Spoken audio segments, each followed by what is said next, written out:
बंगाल में बन गई बीजेपी सरकार। अब हुमायूं कबीर की बाबरी मस्जिद का क्या होगा? बीजेपी राज में बनेगी बाबरी मस्जिद या अमित शाह 24 घंटे में चलवाएंगे बुलडोजर? बाबरी मस्जिद का निर्माण देखकर भड़के थे योगी। हुमायूं कबीर ने कहा था मर जाऊंगा लेकिन मस्जिद जरूर बनाऊंगा। लेकिन अब पलटेगा पूरा खेल। क्या करने वाली है बीजेपी?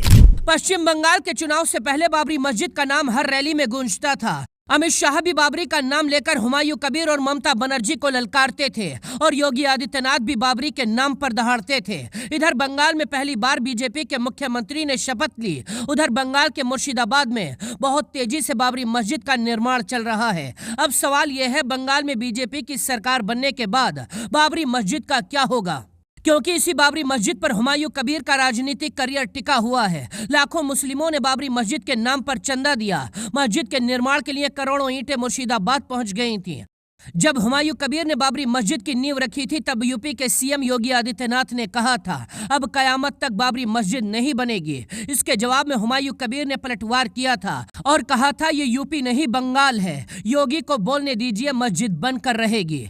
इसके बाद अमित शाह ने भी यही दोहराते हुए कहा था हुमायूं कबीर मेरी बात को ध्यान से सुन लें, यह भारत है, यहाँ कोई भी माई का लाल अब दोबारा बाबरी मस्जिद नहीं बना सकता। बीजेपी बाबरी मस्जिद का निर्माण नहीं होने देगी। लेकिन हुमायूं कबीर यहाँ भी जवाब देते रहे और कहते रहे ये मुसलमानों की पहचान है, 4 करोड़ मुसलमानों के रहते कोई ईंट नहीं हिला सकता। यानी हुमायूं अपनी जिद पर अड़े हैं और बीजेपी अपने वादे पर अड़ी है। अब सवाल यह है, बीजेपी बिना हिंसा और टकराव के बाबरी मस्जिद के निर्माण को कैसे रोकेगी?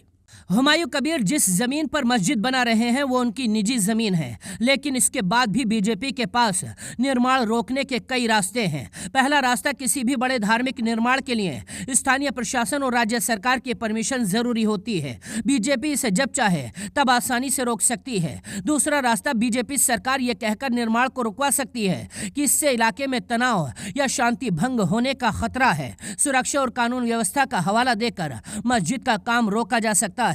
तीसरा रास्ता, मस्जिद के निर्माण में लगने वाले पैसों की जांच एजेंसियों के जरिए कराई जा सकती है, क्योंकि बाबरी मस्जिद के नाम पर हुमायूं कबीर को करोड़ों का चंदा मिला है। जांच लंबी चली तो निर्माण अपने आप रुक जाएगा। हालांकि मुर्शिदाबाद में बाबरी मस्जिद बनने से राजनीतिक फायदा सबसे ज्यादा बीजेपी को ही हुआ। हुमायूं कबीर को भी बाबरी मस्जिद का बम्पर फायदा हुआ है। मस्जिद बनाने का नारा लगाकर हुमायूं कबीर 2 सीटों पर खड़े हुए थे और दोनों ही सीटों पर बीजेपी और टीएमसी को हराकर जीत हासिल की। दूसरी तरफ बीजेपी को 2021 में इस इलाके में मुर्शिदाबाद, मालदा और उत्तरी दिनाजपुर की 43 सीटों में से 8 सीटों पर जीत मिली थी। लेकिन इस बार बाबरी का मुद्दा गर्म था तो बीजेपी ने इस इलाके में 43 में से 19 सीटों पर जीत हासिल की है। यानी मुस्लिम बहुल इलाकों में भी बीजेपी को ही फायदा हुआ। इसीलिए राजनीति के पंडित मानते हैं ये बाबरी मस्जिद अब सिर्फ राजनीति का मुद्दा बनकर रह जाएगी।